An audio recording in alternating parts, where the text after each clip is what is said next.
புள்ளியப்பம்பாளையம் அப்படிங்கிற ஒரு கிராமத்தை நோக்கி தான் வந்திருக்கோங்க. இங்கே ஒரு ஐயா வந்து 82 வயதுலையும் மாடுகள் வளர்க்கும் தொழிலை வந்து மேற்கொண்டுட்டு இருக்காரு. நான் இந்த தொழிலை வந்து விடமாட்டேன், இந்த தொழில் என்னுடைய உயிர் மூச்சு அப்படிங்கிற மாதிரி சொல்லிட்டு அவர் வந்து இந்த தொழிலை மேற்கொண்டுட்டு இருக்காரு. ஸோ ஐயா வந்து கிட்டத்தட்ட 67 ஆண்டுகள் அனுபவம் மிக்க ஒருவர். 15 ஆண்டுகள்லேருந்து நான் வந்து மாடு மேய்க்கும் தொழிலை வந்து மேற்கொண்டுட்டு இருக்கேன்.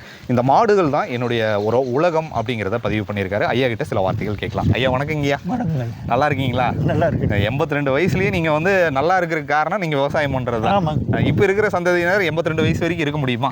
முடியாதுங்க. எதனால்?